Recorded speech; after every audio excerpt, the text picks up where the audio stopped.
Preguntale, Pablo, en el micrófono. ¿Les escuchan por ahí? ¿Hola? ¿En el Zoom? ¿Escuchan ahí? ¿Dicen que sí o dicen que no? Cuando no escuchen van a decir eso. Sí, te ponen en el chat. Empiezan a escribir. Melo sí, Melo se sí. escucha perfecto. Bueno, gracias Melo por arrancar. Sí, sí. Libertad se escucha perfecto. Bueno, gracias Carlita. Ahí sale, para pasar.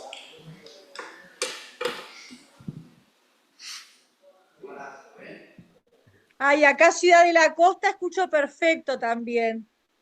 Bueno, que te mejores, Pilar, ya que estás allá.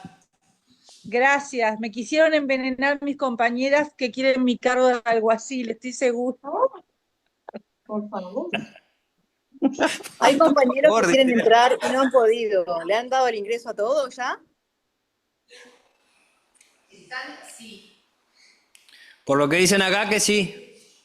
Hay una compañera en registro de antecedentes que quiere entrar con el link, no le han dado el ingreso. Registro de antecedentes. Dice que lo mande de vuelta a la solicitud porque dice Patricia que no tiene a nadie. Le aviso.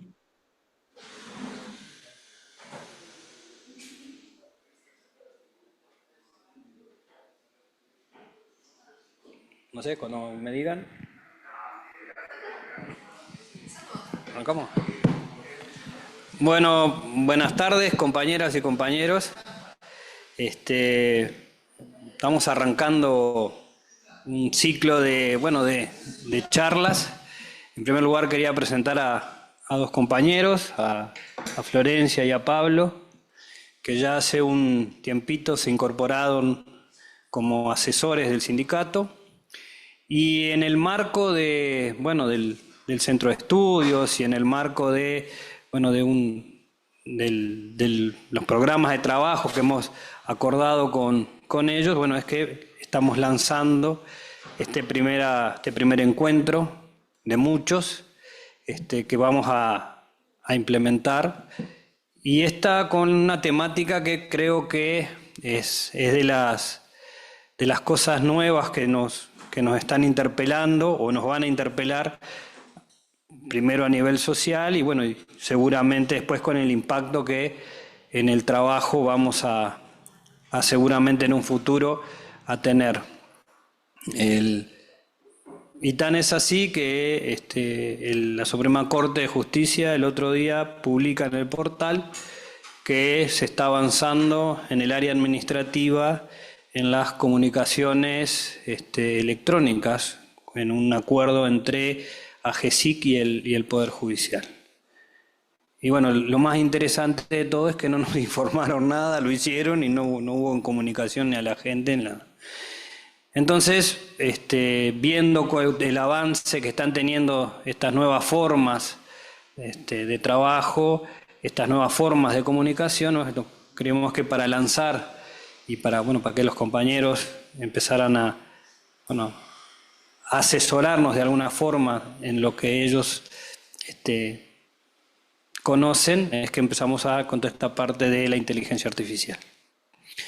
Le doy la palabra a los compañeros y que Florencia es la que va a arrancar con la presentación.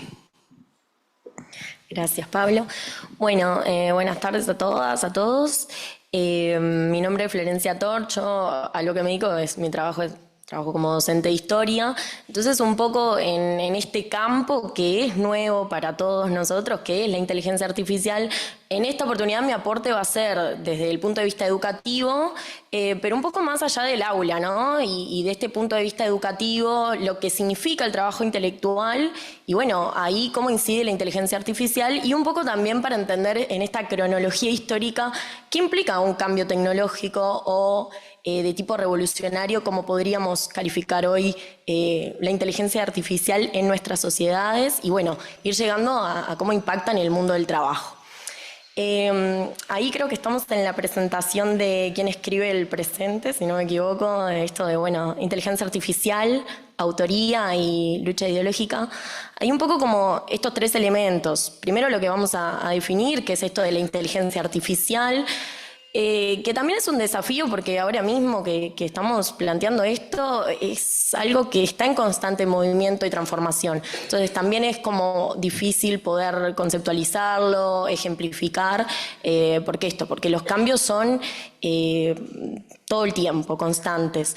Después, la autoría, que es un concepto desde el punto de vista de la pedagogía, visto también desde la didáctica de la historia, de bueno, ¿qué pasa con esto de las personas siendo autoras, ¿no? de sus propios procesos, tanto escritos, orales? Bueno, ¿qué pasa con esto de ser autor? Es lo que yo produzco. Y después la lucha ideológica. Que ahí lo vamos a precisar, esto de ideológico como el aspecto de, bueno, cómo entendemos y cómo vemos al mundo. Y acá la inteligencia artificial está teniendo un impacto sobre cómo ver el mundo. Vamos con la segunda, según la UNESCO, ¿no? Que esta es como la definición. ¿Cómo define la inteligencia artificial, ¿no? Como máquinas capaces de imitar ciertas funcionalidades de la inteligencia humana, ¿no? Y es como bien interesante esta definición por cada una de las palabras que la integra, ¿no? Máquinas, imitar la inteligencia humana, incluyendo la percepción, el aprendizaje, ahí, ¿no? Podríamos problematizarlo bastante, el razonamiento, la resolución de problemas, la interacción del lenguaje e incluso la producción creativa, ¿no? Y es un poco impactante cuando esta definición incluye todo eso. Entonces, bueno, ¿en qué rol quedamos nosotros y nuestra capacidad a la hora de producir si la inteligencia artificial termina resolviendo todo esto, incluido la producción creativa? Y bueno, y acá podemos entender por qué algunos lo están planteando como la inteligencia artificial con este carácter revolucionario. Y acá preciso carácter revolucionario, entendiendo revolución como un cambio estructural. Bueno, la inteligencia artificial en nuestro presente viene a hacer ese cambio estructural, es decir, en las estructuras, en las relaciones sociales. Bueno, creo que es una pregunta abierta y que también se va como respondiendo en esta propia movilidad que va teniendo y la innovación que es día a día. Vamos con la tercera ahí de los cambios tecnológicos. Bueno, acá desde lo que es el estudio y la investigación histórica, los cambios tecnológicos son aquellos en los que la invención humana, todos aquellos inventos de herramientas y técnicas que han sido hechos con un fin práctico, implicaron una transformación del medio, ¿no? Sobre todo entendiendo eso, del vínculo humano con ese entorno y de los humanos entre sí. Esto como para entender, bueno, si nosotros, y ahora vamos a ver ahí en la cronología, vemos qué es un cambio, qué es una revolución de tipo tecnológico, siempre implicó esto, bueno, el cambio en el entorno, del humano con ese entorno y de los humanos entre sí. Y ahí viene esta parte de las relaciones sociales y de sociedades hasta primitivas, ¿no? A medida que las sociedades se fueron complejizando, la innovación tecnológica se fue masificando y así el progreso técnico. Habría que preguntarnos hoy entonces si estos descubrimientos, ¿no? tecnológicos o avances implicaron siempre el mejoramiento de la vida en la Tierra. Y bueno, tenemos un siglo XX, una era de las catástrofes que en ese sentido queda a la vista de todos, que no siempre la innovación tecnológica, científica, implicó un mejoramiento para los humanos y la vida en la Tierra.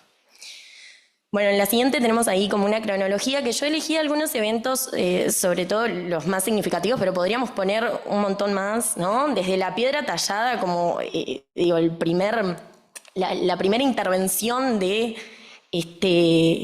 este humano que va a empezar a transformarse de vivir de la carroña a la casa. Bueno, después podemos seguir con el dominio del fuego que transforma todas las estructuras del medio, la rueda, la metalurgia, los molinos de viento, la imprenta, ¿no? Con eso lo que significó y el cambio en las mentalidades, la máquina de vapor, ¿no? Y ahí ya todo lo que tiene que ver con la revolución industrial, la electricidad, el motor de combustión, la química industrial, la energía nuclear, ¿no? Como esto más problematizante de la era de las catástrofes, el Internet y finalmente la inteligencia artificial. En esta línea lo que vemos son procesos en los que los humanos, a partir de esas invenciones, van a transformar ese medio. Y con ello, ¿cómo se van a relacionar en esas sociedades determinadas? ¿Podemos catalogarlos de revolucionarios? Bueno, ahí hay que problematizar si realmente hicieron un cambio estructural. Y sobre todo, bueno, la IA, que es nuestro presente. Bueno, la siguiente es un concepto que me pareció interesante incorporar, que es esto del Homo Faber, que es el hombre que hace o que fabrica. Y en esto del concepto del Homo Faber, vinculado a la inteligencia artificial, ver esta característica, ¿no? El hombre que está definido por su capacidad, por su actividad productiva, ¿no? Si incluso lo pensamos en el trabajo, ¿no? No solo en el trabajo intelectual, tiene una particular relación con la naturaleza, que es el resultado de su trabajo, y tiene un rol social también, de transformación social. Entonces, este hombre que crea, que tiene la capacidad de crear e inventar para mejorar su entorno y que está mediado por el trabajo, por su trabajo, bueno, ¿en qué situación queda acá con la inteligencia artificial? Porque tenemos como dos procesos ahí que son bien diferentes. Una de las preguntas entonces es esto: ¿qué sucede con el trabajo humano y la capacidad creativa? ¿No? Que ya vimos como en esta primera definición que queda dentro de lo que es la inteligencia artificial, esta capacidad creativa. ¿Cuál es el rol del hombre como agente de transformación social en medio de un contexto en donde la inteligencia artificial domina lo que es el ágora, ¿no? Como esta idea más metafórica para nuestras sociedades contemporáneas? Es la inteligencia artificial ahora donde se van a poner en disputa ciertos saberes, ciertas cuestiones de este trabajo y de este rol humano. Pensado, por ejemplo, con las redes sociales, ¿no? No quedan muy fuera de lo que estamos problematizando hoy, que es esto de la inteligencia artificial. Y por último, ¿qué sucede con el pensamiento crítico y la argumentación en tiempos de la inteligencia artificial? Creo que ahí compartimos casi todos los docentes por ahí de lo que son las ciencias sociales cuando le planteamos a nuestros estudiantes que, claro, al tener esta herramienta es como mucho más fácil decir, bueno, resuelvo una tarea, ¿tá? Es como en su momento significó Wikipedia u otros recursos. Y siempre hacemos hincapié, bueno, ojo, porque las propuestas que nosotros les ponemos tienen que resolverse con una impronta crítica, no es con la repetición de saberes, no apunta, por ejemplo, en el caso de la historia, a una cronología, ni a un saber así como, bueno, como el que puede exponer una inteligencia artificial. No sé si han probado como esas respuestas más estructuradas. Apuntamos a la reflexión. Pero lo cierto es que bueno, queremos como defender nuestra labor docente, la construcción del conocimiento entre los humanos, pero como que ahí un poco se nos escapa de que la inteligencia artificial, bajo este rol neutral, porque tampoco toma posición, bueno, no es tan así. La inteligencia artificial tiene dueños, la inteligencia artificial está pensada por determinadas personas y está en constante armado. Entonces hay que tener como cuidado cuando también decimos, bueno, no va a poder resolver cosas de tipo crítico o reflexivo porque no tiene como esta capacidad de ponerse en un lugar o argumentar. Bueno, yo creo que ahí es como para problematizar.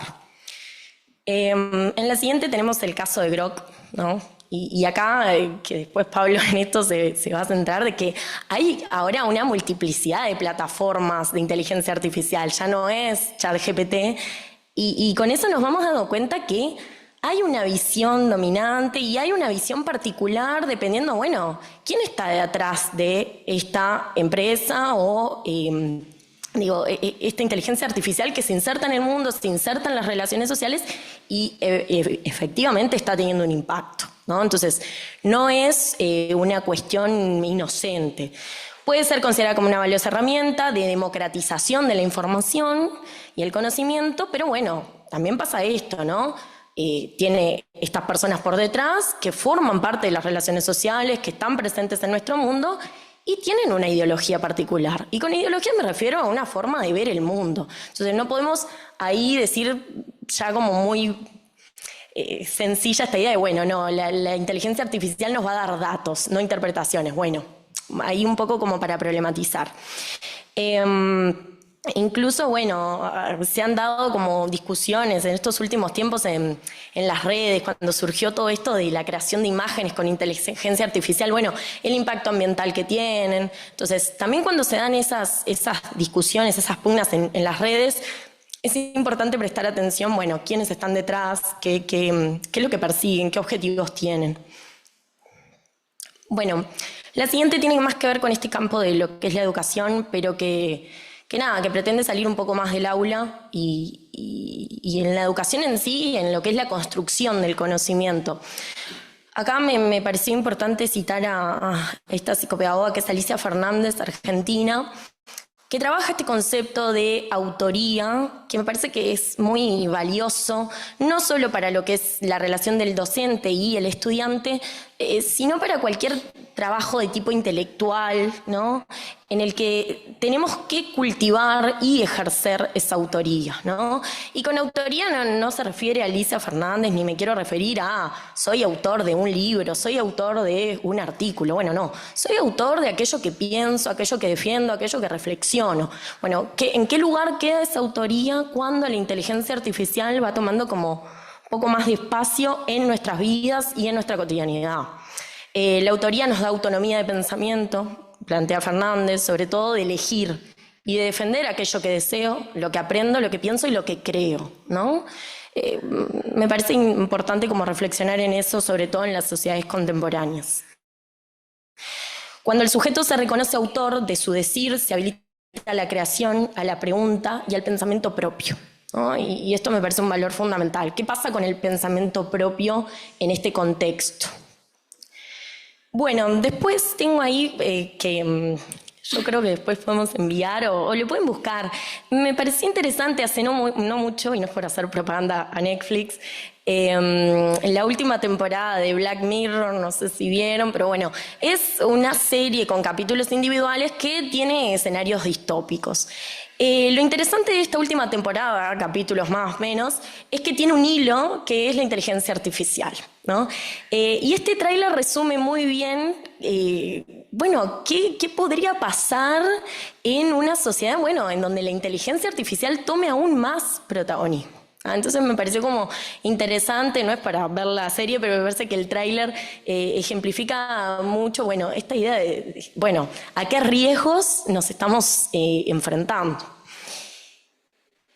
Bueno, por último, y más sobre esta misma reflexión y basándome en Alicia Fernández, cuando el sujeto no puede apropiarse de ese saber, y acá vuelvo a lo mismo, no implica con esta relación docente, estudiante, clase, sino del saber individual, del saber colectivo, lo repite, lo imita, pero no lo transforma. Entonces, ¿qué pasa acá con el valor de la transformación? Del medio, ¿no? De las relaciones sociales, de la relación que tengo con el otro. Y bueno, y esto bien lo podemos aplicar al trabajo. Entonces, acá hay una cuestión de ver cuánto avanza la inteligencia artificial, cuánto por ahí nos está arrebatando de esto, de lo que es propio, de lo que me implica mi autoría, de reflexionar, de pensar, y de la construcción del saber, ¿no? De ese saber que implica siempre transformación. Pues si nosotros vemos en esa cronología histórica, todas esas invenciones implicaron una transformación para la vida humana. Bueno, ¿qué transformación está implicando hoy la inteligencia artificial, ¿no? Esa es como una pregunta. Y bueno, por acá mi intervención, que es más como una pregunta y queda como interrogante que como, nada, un cierre tajante. Así que bueno, te dejo. ¿Vas a cargar mi presentación? ¿La tenés ahí? Sí. Exactamente, voy a cambiar. No, es otra, es una que tiene título largo, Andrés. Correcto.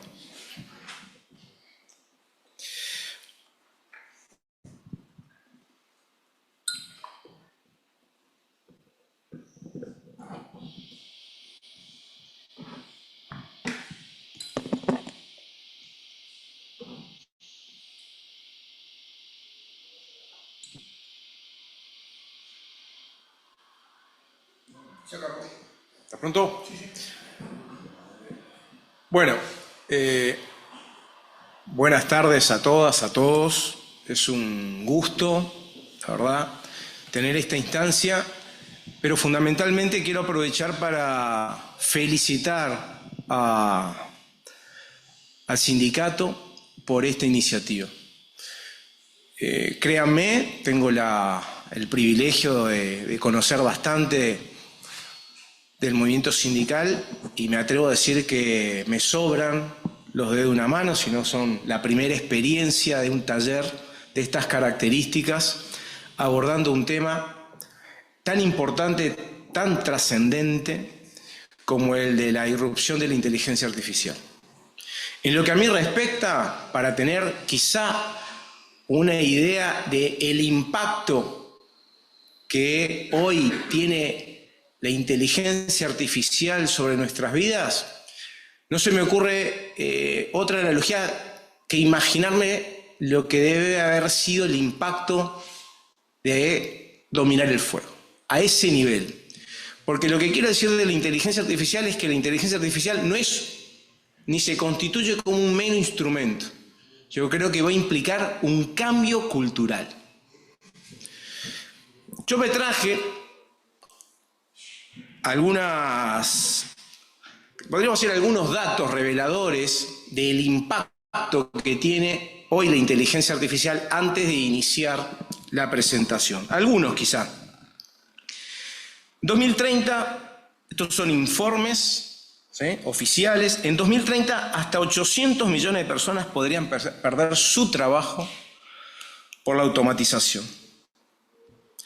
El tiempo que tarda ChatGPT en escribir una tesis es 5 minutos. A cualquiera que haya hecho una sabe que demanda meses, si no años. Tu cara puede ser usada para predecir tu orientación política. La IA no duerme, no cobra salario y no se sindicaliza. Una IA, hace muy poco, escribió un poema, escribió una canción, ¿sí? Es capaz de escribir cualquier tipo de código. Podríamos preguntarnos si la creatividad es humana.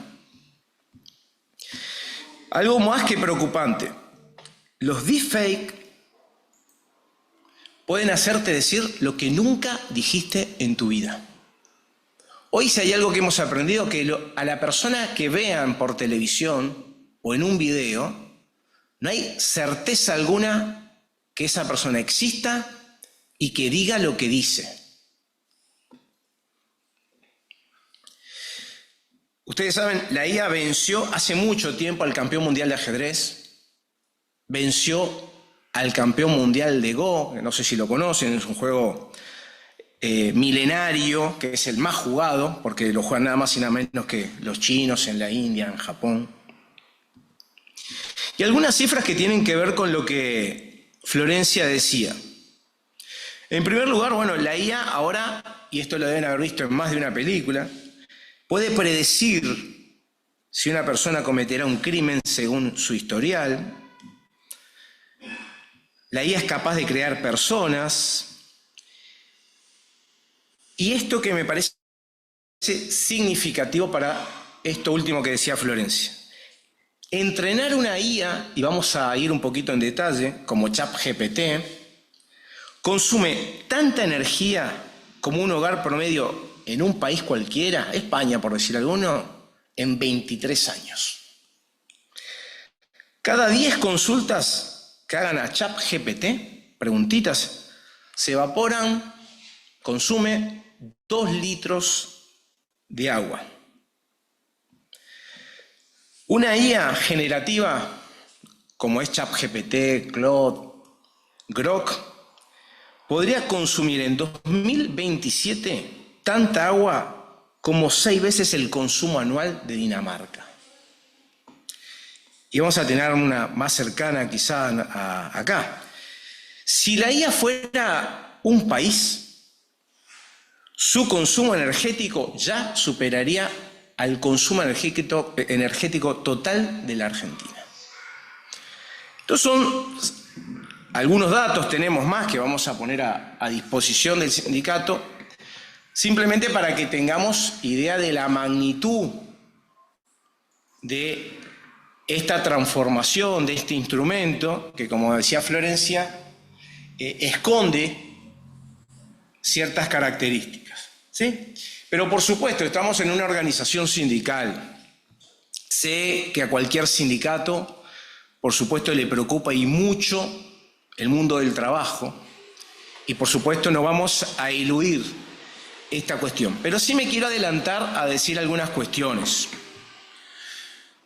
Esta herramienta, que para algunos puede ser una especie de estado superior a un proceso de automatización, nos puede llevar a pensar de que, bueno, cualquier tarea que hoy es repetitiva fácilmente puede ser sustituida por alguna de las creaciones que tengan a la inteligencia artificial como protagonista. Entonces, es dable pensar que la mayoría que se atemoriza o se preocupa por la irrupción de la inteligencia artificial esté mucho más asociada a personas con baja calificación, ¿no?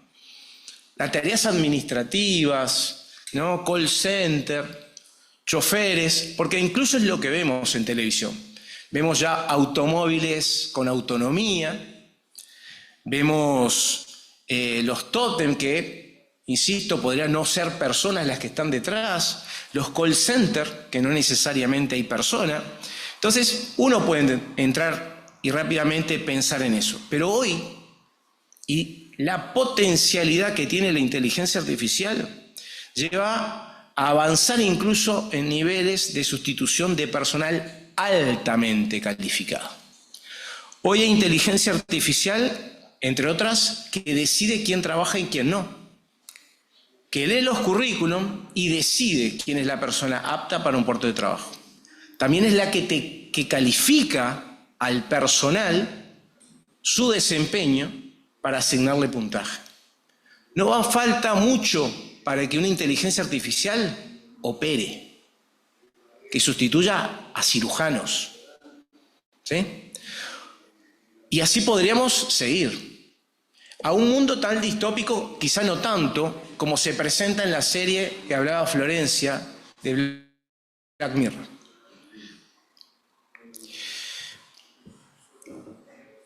A ver, si hay algo que no tiene la IA, es inteligencia. ¿Sí? Por más que se llame inteligencia artificial. Lo decía con claridad Florencia. Una inteligencia artificial, como dijo Florencia, básicamente viene a ser una herramienta que busca la paridad humana. Busca hacer lo que el ser humano hace y hacerlo mejor que el ser humano. Pero cualquier inteligencia artificial va a cometer y comete errores. A los errores de la inteligencia artificial se les suele llamar alucinaciones. ¿Pero por qué digo que no es inteligente? Porque no se inventó la inteligencia. Estas inteligencias, estas herramientas que son generativas, son entrenadas. Básicamente lo que significa GPT tiene que ver con que este tipo de herramientas son preentrenadas, son inteligencias que generan, hacen cosas, pero para hacerlo previamente debieron ser entrenadas. ¿Cómo se entrena una inteligencia artificial? Con mucha información. No existe ninguna de estas inteligencias artificiales si no se alimenta con datos. Es ahí donde podemos rápidamente entender esto que ya Florencia adelantaba. En primer lugar, si se entrena una inteligencia artificial, cualquiera de estas, insisto, ChatGPT, Claude, Copilot, Gemini, Grok, ¿sí? Se entrena con datos. Son datos que ¿quiénes realmente lo crea? Nosotros. Y si nosotros cometemos errores, si nosotros tenemos sesgos, si nosotros tenemos predisposiciones, prejuicios, las inteligencias artificiales se van a entrenar con esos prejuicios, con esos sesgos, con esos defectos. No es de extrañar que distintas consultas arrojen en una inteligencia artificial sesgo de género, por ejemplo, típico, ¿sí? O prejuicios, y lo señalo particularmente en lo que tiene que ver con el mundo judicial, de tener prejuicios sobre que la potencialidad de que se cometa un delito quizá es mayor en determinado barrio que en otro, y eso no sea estrictamente cierto, sino que al ser alimentada y entrenada la inteligencia artificial de esta forma, reproduce estas cuestiones. Pero la segunda, decía impacto cambio climático. No alcanza con que ponga un par de computadoras y las llene de datos. El acceso a información que tiene estas plantas de entrenamiento son inabarcables. Son realmente estadios de fútbol llenos de computadoras, ¿sí?, donde tienen información que acceden a alguna pública, eso está en duda si toda la información a la que acceden es pública o privada, pero con eso se entrenan, ¿sí? Pero para hacerlo, entrenar a estas computadoras se requieren, para empezar, muchísimas computadoras, muchísimas, con mucha potencia. ¿Qué implica eso? Una demanda enorme de energía. Por eso Elon Musk decía que en el futuro lo que va a escasear es la electricidad. No tengo pruebas, podría decir, pero tampoco duda, que algo de esto tenga que ver a veces con algunos apagones en algunos lugares. ¿Por qué? Porque se está demandando muchísima energía para poder hacer funcionar estos lugares de entrenamiento de la inteligencia, y eso obviamente hace que sea insuficiente la cantidad de energía y se tenga que procurar otra. Menciono esto porque hoy es un tema de discusión si hay que lanzar nuevamente la energía nuclear como una opción de entrenamiento o de energía para el entrenamiento de las inteligencias artificiales. Ya lo están haciendo en Estados Unidos, por ejemplo. Pero la otra cuestión es que si se necesita energía, la energía además genera calor y las máquinas para operar necesitan tener una temperatura para darle estabilidad. Por lo tanto, se necesita enfriar estos dispositivos.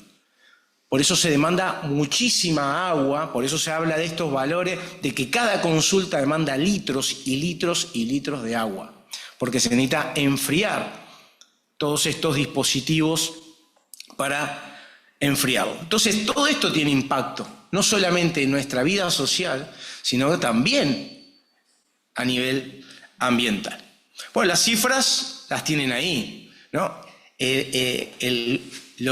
La inteligencia artificial, ¿por qué ahora es diferente que otras instancias de transformación tecnológica? Es en el ritmo vertiginoso, exponencial con que lo ha hecho, ¿sí? Porque cada vez que hubo una mejora tecnológica, cada vez que hubo una revolución industrial, efectivamente se perdieron puestos de trabajo, pero se crearon muchos más de los que se perdían. Y eso se lograba porque había todo un proceso, una transición. Hoy tenemos el problema que este proceso, ¿sí?, hace que se pierdan mayor puestos de trabajo, no da tiempo, ¿sí?, a esa transición y no tenemos una respuesta, ¿sí?, en torno a si va a ser negativa en el mundo laboral. Lo cierto es que algunas cifras son alarmantes. Por ejemplo, es el impacto directo que tiene el mundo del trabajo. Entonces, algunas son cifras de OIT, algunas cifras son de Goldman Sachs, pero estamos hablando de que, y esto año tras año, al ritmo que crece, son cada vez mayores las correcciones al alza de las posibles pérdidas de puestos de trabajo o de sustitución, ¿sí?, de puestos de trabajo.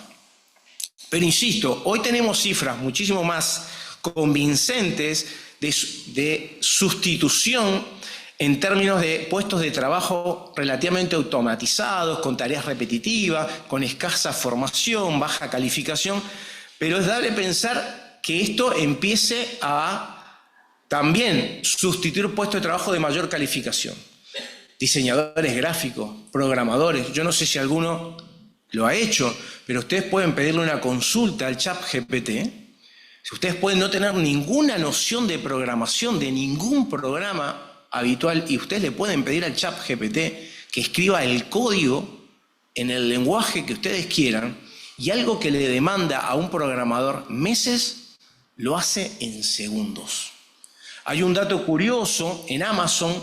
Amazon tiene un problema en la actualización Java de sus sistemas, que contratar a los programadores les lleva meses y se va acumulando trabajo. Utilizaron la inteligencia artificial para corregir el código. Y fue capaz de corregir código sustituyendo, es más, adelantando trabajo por más de 4.500 años. Esa es la capacidad que tiene la inteligencia artificial. Entonces es diseño, es programación, bueno, traducción. Deben saber ustedes, ya hay dispositivos, smartphones, que hacen la traducción simultánea, ¿sí?, de lo que está hablando el otro, para ahorrarnos horas, meses y años de preparación. Productividad y la trampa de la IA es la siguiente lámina. Está claro, y esto es fundamental lo que decía Florencia, la inteligencia artificial no es neutral. No es neutral. ¿Sí? Hay grandes corporaciones, hay miles y miles de millones de dólares detrás de cada una de estas inteligencias.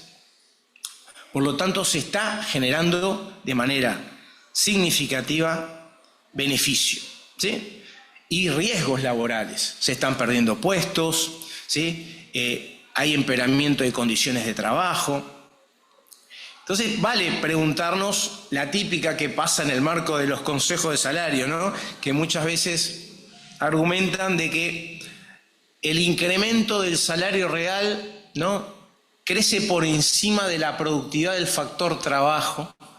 Hay varios informes del Instituto de Economía que demuestran todo lo contrario, pero si hay algo que puede garantizar que la trayectoria de la productividad supere más que significativamente a la de los salarios, es la irrupción de la inteligencia artificial, que lo que hace, sin lugar a duda, es acota, abrevia los tiempos de trabajo en un sinnúmero de tareas. Hay varias empresas de logística fundamentalmente, que ya han sustituido decenas de miles de trabajadores, ¿sí?, por inteligencia artificial. Amazon, sin ir más lejos, ¿sí?, que no solamente irrumpe en un lugar donde se genera mayor valor, que es en la logística, ya ha y está sustituyendo la distribución de los paquetes a través de drones conducidos con inteligencia artificial.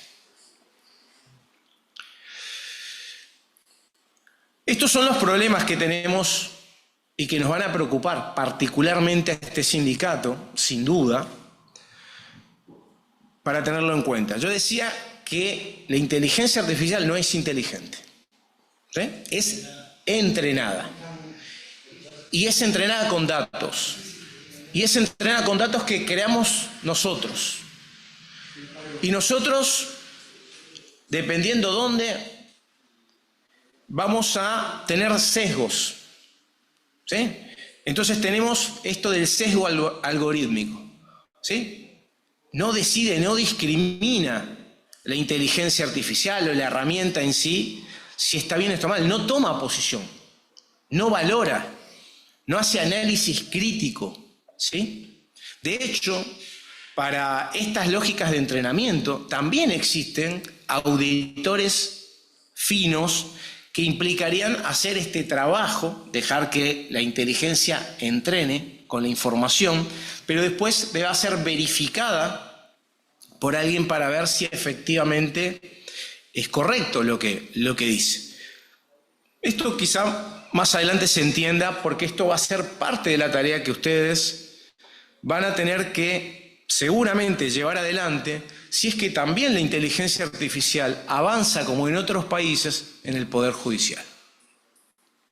O sea, van a tener sus funciones, digamos, en el futuro, en el caso de que se adopte un tipo de herramienta de inteligencia artificial en el Poder Judicial, van a ser estas dos.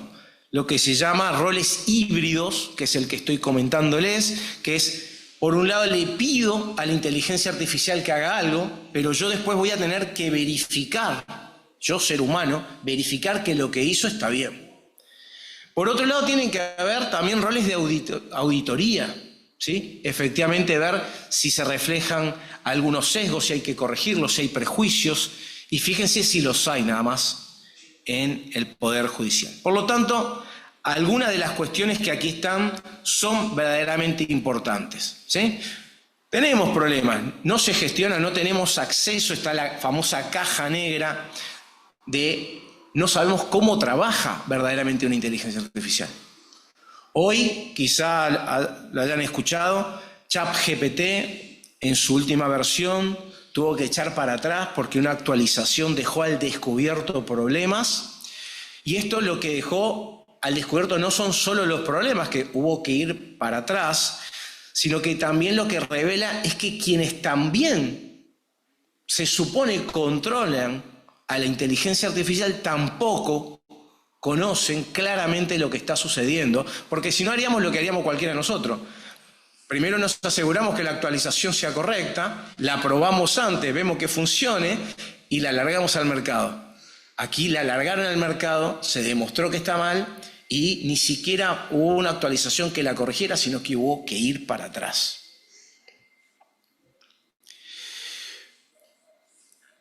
Ahora, sin duda, esto trae enormes desafíos en materia del mundo del trabajo, porque aumenta la productividad, podríamos decir que contribuye al crecimiento de alguna manera, ¿no? Porque lo que busca todo el mundo es que, bueno, ¿qué se necesita para crecer? Aumentar la productividad.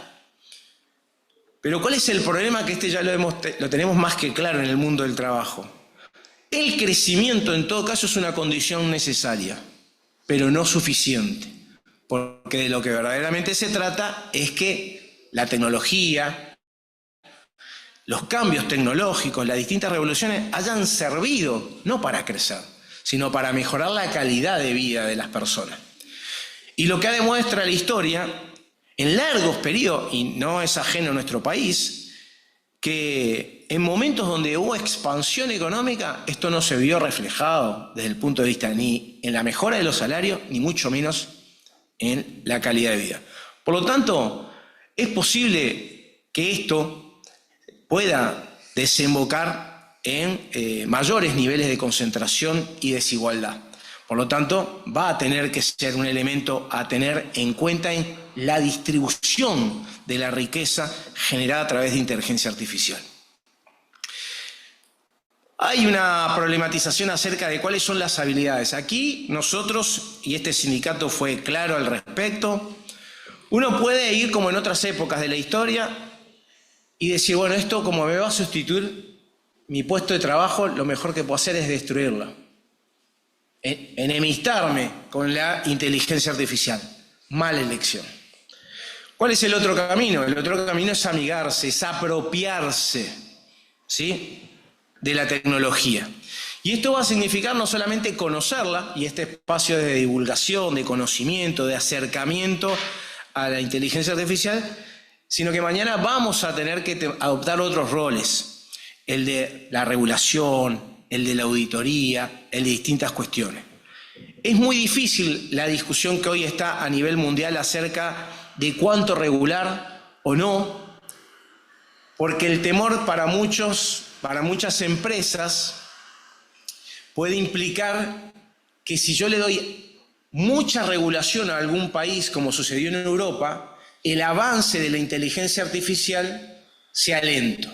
Mientras en otros países, sin trabas, se avance mucho en el desarrollo de la inteligencia artificial y se genere una gran brecha entre uno y otro, y en la medida de que la regulación en un lado esté y en otro no, genera fuertes asimetrías que generan diferencia que terminan además beneficiando a los países. Esto está en permanente tensión. Europa, que era una región que tenía alta regulación, ahora está evaluando, ¿sí?, echar para atrás con esta regulación para no quedarse atrás con Estados Unidos y mucho menos con China, que viene irrumpiendo y mucho.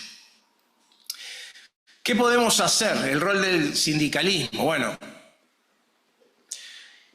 está claro que vamos a tener que estar no solamente preocupados, sino ocupados por el tema.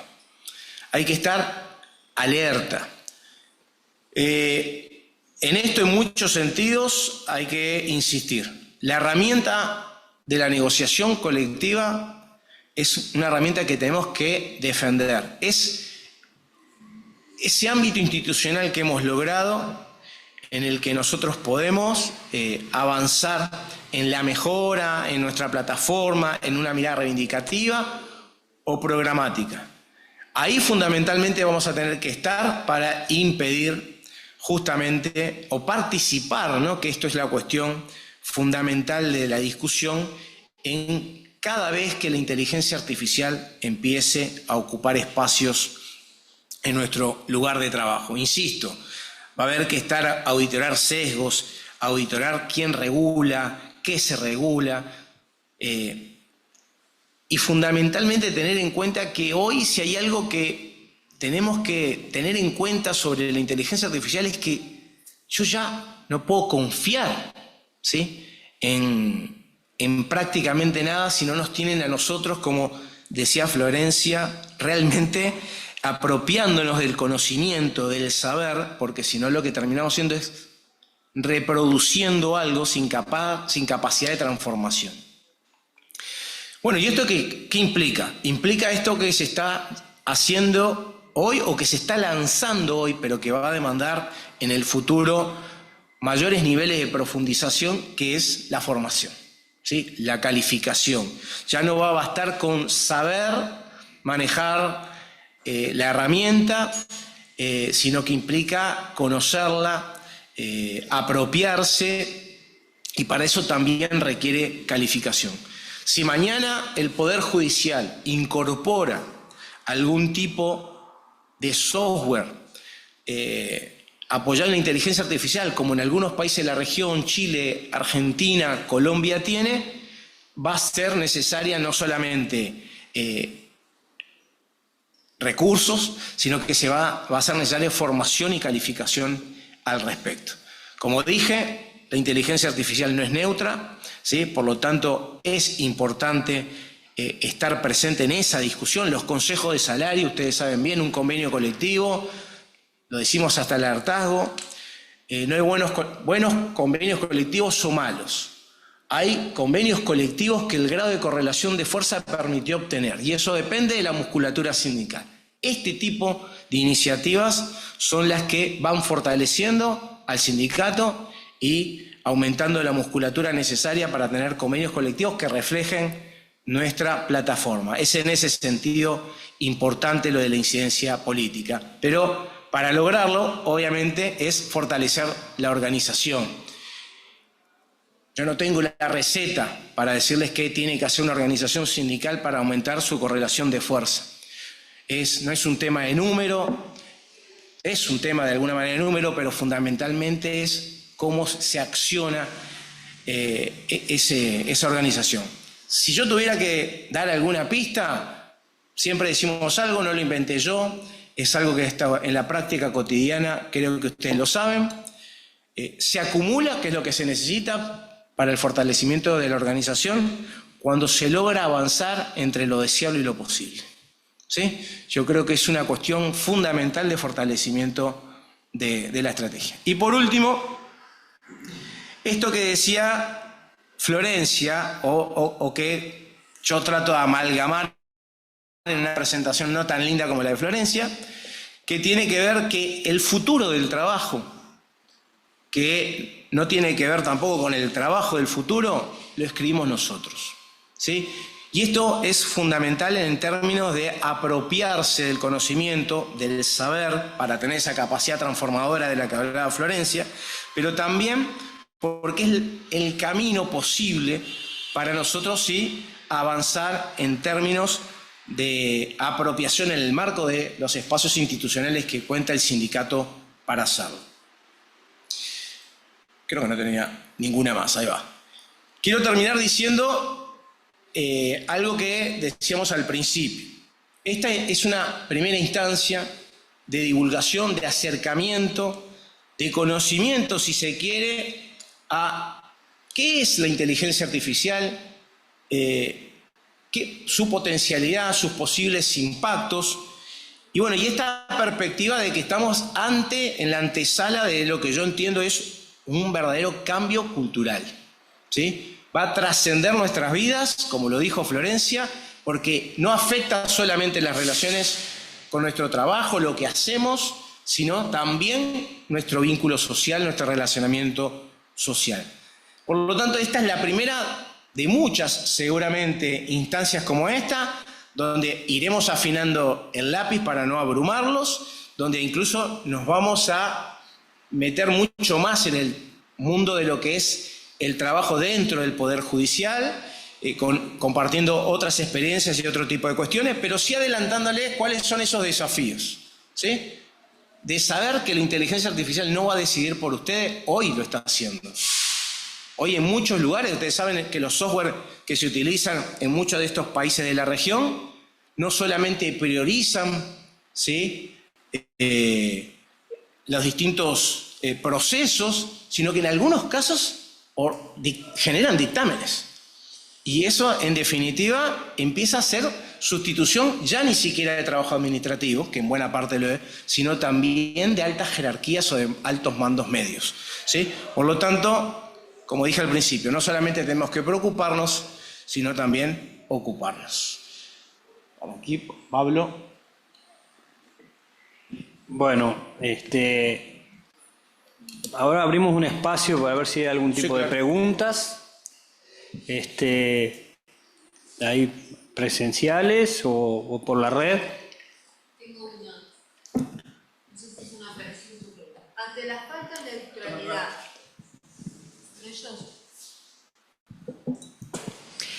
Ante la falta de neutralidad de la IA, ¿se prevé qué afiliación podría elegir el Poder Judicial? ¿El sindicato tiene alguna opinión respecto de esta, de cuál debería ser? Es difícil. Creo que ese es el desafío, ¿no? En primer lugar, quiero saludar porque vino una delegada de la Asociación de Magistrados del Uruguay, o sea que tenemos a alguien que en algún momento también está en tela de juicio lo que hablaba Pablo sobre la ética, sobre la implementación de estos sistemas. Agradecemos muchísimo que haya venido la doctora. Y por eso es que estamos poniendo arriba de la mesa todas estas situaciones, ¿no? Cómo es que una organización sindical se enfrenta a este desafío que de por sí lo que genera es individuos aislados.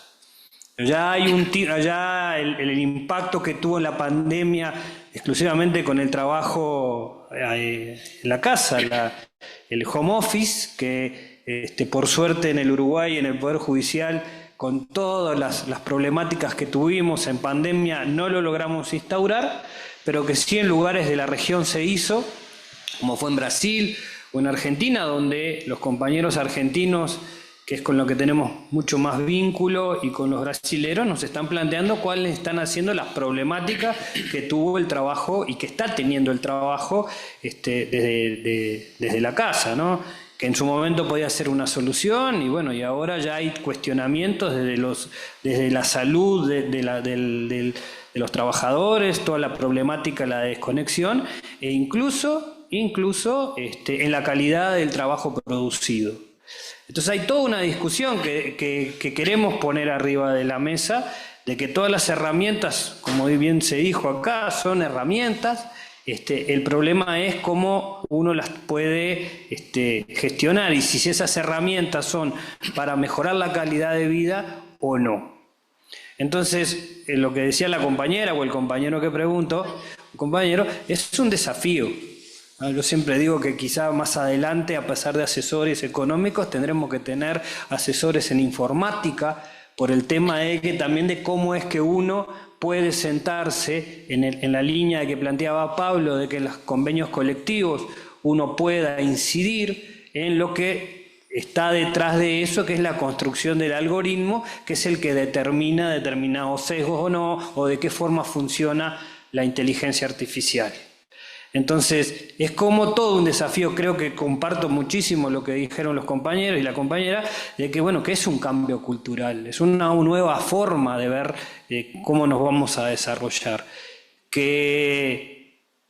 Bueno, que incluso ya ni siquiera, si quisiéramos romper la máquina, tampoco podemos romper la máquina, ¿no? Porque no sabemos dónde está la máquina, ¿no? O sea, porque los grandes servidores, donde se genera esto, bueno, no sabemos dónde está.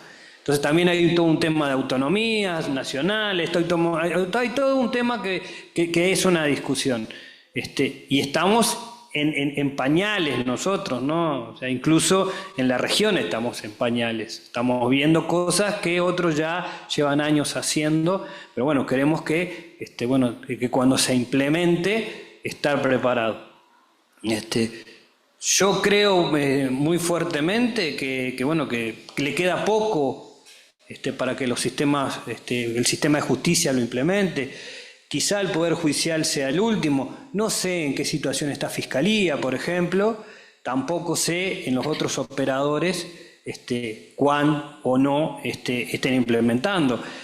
En algún comentario que se me ha hecho, bueno, que estudios jurídicos importantes en la generación de sus escritos están utilizando inteligencia artificial. Acá la juez que tenemos acá dice con graves errores también, ¿no? Por eso que es lo que está planteando también, es el control que tiene que haber sobre esas instancias. Pero bueno, no sé. Lo que justamente pregunta si la delegada de magistrados tiene alguna observación al respecto sobre la pregunta.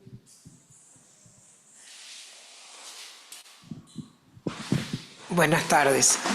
En realidad es un tema que recién empezamos a tratar también en magistrados, porque como que se veía lejísimo, decía, no, nunca hay dinero, nunca hay esto, pero la realidad es que, como bien planteaban los expositores, la inteligencia artificial tiene dueños. Y hay cuestiones que vienen sesgadas y no necesariamente con la idiosincrasia o la situación de cada país o cada lugar en que se empiece a aplicar. Esto es parte de una globalización en el cual hoy adolescentes, para dejarse con el novio, le preguntan al chat GTP de qué manera mejor se lo digo para que no llore tanto. Entonces, pero después tenemos de repente un escrito que se presenta con gran elocuencia, y uno de repente puede llegar a leer una pieza jurídica que podría ser muy importante, y de repente dice, qué fantástico si lo hubieran presentado en Dinamarca o en Roma, pero resulta que la ley uruguaya tiene un sesgo que no es la de... Entonces va a perder el juicio, porque está precioso, pero no es para nuestro país. Entonces, todo esto me pareció fantástico que AFJU empezara a hincarle el diente, y bueno, y la decisión de directiva de magistrados de tomar la iniciativa de que hubiera alguien presencial, porque es algo que lo vamos a tener pronto, porque de hecho ya está pasando en los juzgados que estamos recibiendo estas situaciones, y no va a ser sencillo, como todos los cambios, y más cuando implican cambios culturales.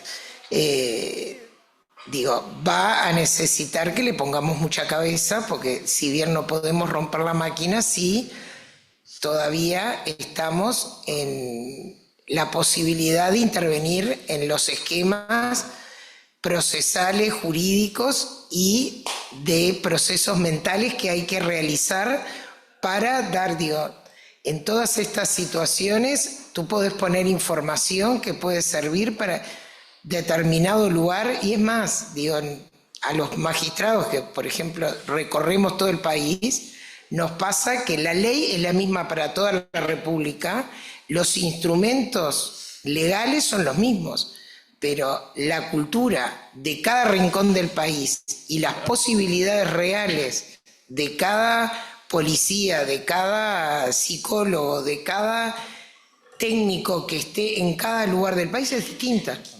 Entonces, no podés, para dar la misma resolución vas a tener que utilizar herramientas y vas a tener que hacer un despliegue de otros conocimientos que no es meter en la batidora y sacar ahí una resolución cualquiera, porque realmente no vamos a estar resolviendo los problemas de cada ciudadano individual que planteó la dificultad que está teniendo, el conflicto que está teniendo. Vamos a estar resolviendo otra cuestión que jurídicamente, ya les digo, puede ser una pieza fantástica, pero leída en la ONU para alguna otra parte del mundo, que para acá capaz que no tiene nada que ver.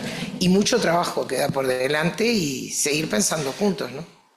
Respecto a esto, que me parece muy importante para reconocer los sesgos, pero lo que también decía la doctora, hay un libro muy interesante de Cathy O'Neill que se llama Armas de Destrucción Matemática, que lo que hacen los primeros capítulos es ilustrar justamente los sesgos y el impacto que tienen los sesgos. En particular, para entender que no es inteligencia, sino que están entrenadas y en función a cómo están entrenados, después se reproduce ese sesgo. Por ejemplo, el nivel de un estado de Estados Unidos, ¿no? Distintas autonomías, claro, para la inteligencia artificial había una predisposición en determinados lugares que el que comete un delito es una persona de color negro. Entonces, incluso como el entrenamiento en su mayoría de la información está en inglés, por ejemplo, los traductores rápidamente se dieron cuenta que cuando le pedí una traducción, asumía que el juez es hombre. ¿Sí? Y que si de repente el delincuente y el delincuente entonces era negro, y esos son sesgos que obviamente, imagínense en países con segregación racial, con la tradición norteamericana, y la información que se va generando, la inteligencia no reflexiona, es en función de que la mayoría que se hace está en inglés, tiene este sesgo, se reproduce este sesgo, termina. Por eso el trabajo que van a tener por delante es algo que no lo teníamos, que seguramente no lo esperaban. Porque, por ejemplo, jueces, juezas que tienen claramente definidas sus fines y cometidos, dentro de muy poco van a estar sentados al lado de una computadora revisando si el fallo que dio la inteligencia artificial es coherente, es consistente, es real. Y esa labor no la tenían ni siquiera pensada en su vida y van a tener que asumirla porque la curva de aprendizaje que se viene por delante, además de los recursos necesarios, va a ser importante.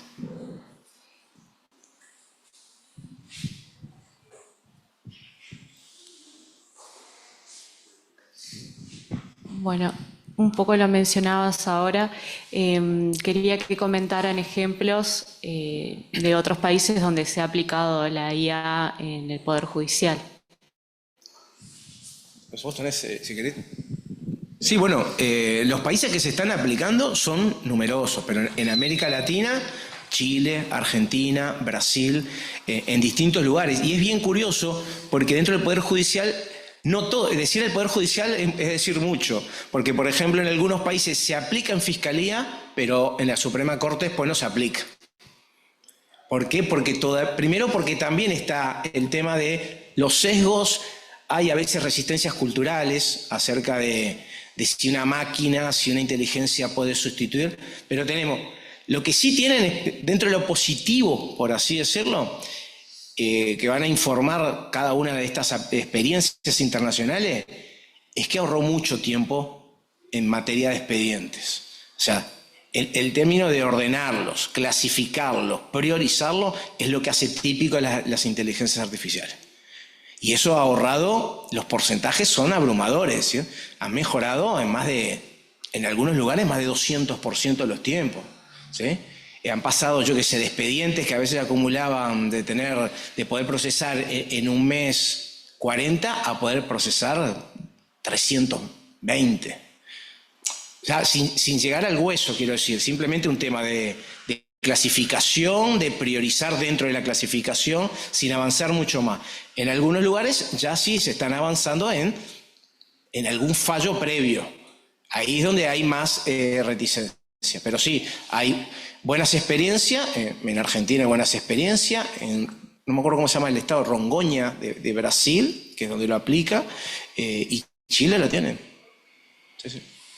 Ahí Argentina es dispar, ¿no? Al igual que en Brasil, por el tema de que son estados federales, cada provincia o cada estado van como a distintas velocidades. Actualmente el que está muy interesado y se está trabajando mucho es Mendoza, y probablemente después sea Neuquén, pero no es raro eso, que sean esas provincias, porque fueron también las primeras provincias que implementaron las modificaciones de lo de las oficinas únicas.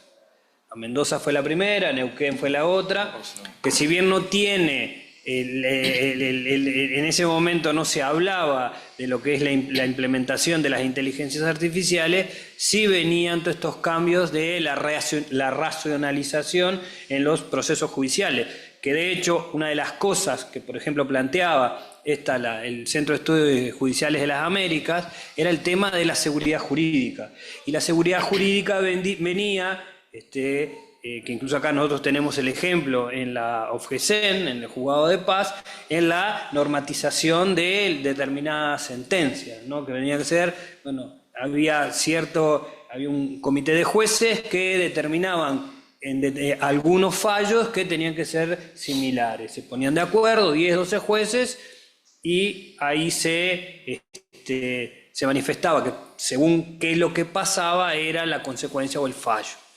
Eso creo que fue una especie de primera intento, bueno, de generar esa seguridad jurídica, que es lo que necesitan el capital para poder asegurarse, para invertir, para hacer todo ese tipo de cosas que quieren hacer el capital. Entonces, creo que en la ciudad de Buenos Aires también alguna cosa se ha empezado a hacer con la implementación. Pero nuevamente está en América Latina, el tema de los recursos, ¿no? Que también es una limitante importante a la hora de la implementación. Y bueno, también lo que es cierto es que, si bien no es inteligencia artificial propiamente dicho, pero sí automatización, todas las problemáticas que eso se ha planteado. Acá de hecho seguimos discutiendo, que hay un compañero que le hicieron trabajar sobre, bueno, ¿cuándo empezamos a implementar el expediente electrónico? Que parece ser que es parte de toda esta implementación de los sistemas informáticos y procesos judiciales, bueno, cuando se planteó el tema de que cómo se arranca, si arrancás digitalizando todo lo que tenés o de aquí para adelante, no hay una definición de la Corte, pero cuando se planteó todo un elemento para la digitalización de expedientes viejos, bueno, el costo era enorme, más allá de todas las definiciones jurídicas que se tiene que hacer para la implementación de lo mismo. Entonces, actualmente el Poder Judicial no está digitalizando todos los archivos que tiene. No sabemos, si bien en el plan estratégico se plantea que la solución para acelerar los procesos y tener mayor garantía es la implementación tecnológica, pero por el otro lado no hay una definición de inversión en los sistemas tecnológicos. Sí, no quiero spoilear esto porque ya lo habíamos hablado los tres, pero la segunda instancia que habíamos pensado en torno a inteligencia artificial y espacios de divulgación e información era concretamente la inteligencia artificial en el Poder Judicial. Y ahí vamos a avanzar porque son varios temas acerca de desafíos, fortalezas, lugares comunes, preocupaciones, pero bueno, eso es...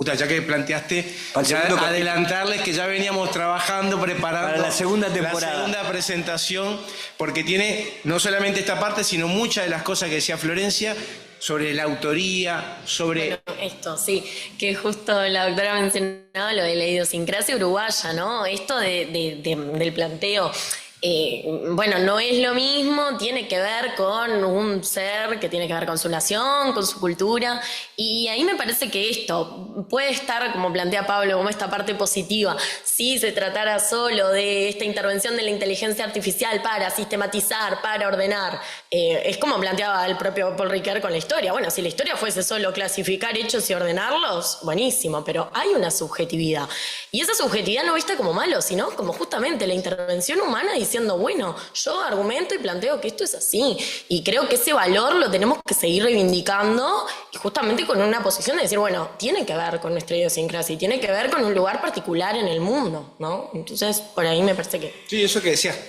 ¿a dónde van los datos? Porque ustedes cada vez que hacen una consulta o cada vez que... Eso es información que se genera. ¿De quién es esa información? ¿Quién se apropia de esa información? Y les digo porque después termina otra cosa que les decía también en este libro que les mencionaba, cuando se termina evaluando, hay varias experiencias en Estados Unidos de distintos colegios, que la permanencia, la renovación de contratos dependía de la evaluación que daba la inteligencia artificial en comparación con la información del año anterior. Imagínense si mañana les llega eso a los jueces en función de cuántos fallos salen, o sea, la productividad, o sea, todo eso va a ser, y por eso las resistencias que decía que tienen un componente cultural, pero son muchísimos los factores, pero quería simplemente aclararte que teníamos ya trabajando en los distintos programas de concreto, pero nos pareció que primero tenemos que hacer como un acercamiento al tema para después sí ya meternos en algo que estoy seguro que a cada uno le va a importar, como le di a mí.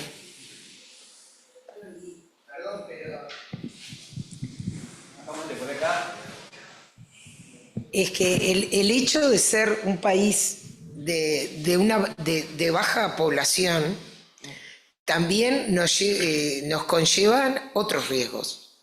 Porque, digo, de hecho, cuando uno podía discutir cómo se implementan, bueno, yo estoy en lo que es una oficina única en materia civil, que no era lo mismo y no se les podía hacer entender. No es lo mismo la materia penal que la materia... No es lo mismo. Estamos hablando de conflictos totalmente distintos.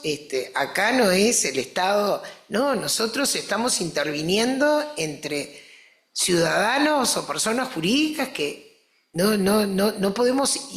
Sí, vamos a hacer una resolución final que impone una sentencia, pero... en otro ámbito totalmente distinto. Pero todo eso, imaginen que nos digan, bueno, pero está bárbaro. En Japón, en China, las multas de tránsito las pone la inteligencia artificial y no habría más jueces que trataran las faltas. Pónganle ahí que se hubiera resoluciones y no. Digo, en una idiosincrasia como la del Uruguay, y que no es igual a la porteña, por decir, dentro de Argentina, bueno, usamos, que es lo más cerca que tenemos, mismo idioma, y no sería tan sencillo. Y así con cada una de las resoluciones, lo que implicaría una masificación del pensamiento y de la conducta. O sea, ¿qué queremos? ¿Qué es lo que buscan los que tienen la propiedad de la inteligencia artificial? Eliminar algunos, porque el burnout y otras enfermedades van a andar al galope entre los ciudadanos, entonces suicidio, si es alto, va a ser mucho más alto, y bueno, todos esos, bueno, en realidad no sirven para esta sociedad. Eliminémonos, con quién nos quedamos y qué pensamiento y conducta tienen que tener para vivir en este mundo globalizado que pretende esta inteligencia artificial. Porque en definitiva, sí, está bien, hay 4, 5, 10, no sé exactamente, porque no les sigo tan de cerca, los voy siguiendo, y cada fin de semana que tengo de repente tiempo de escuchar, digo, ay, qué disparate, ya creció tanto en un par de meses que no escuchaba nada, pero esa es otra de las realidades. Conducta, pensamiento globalizados en forma absoluta, y eso...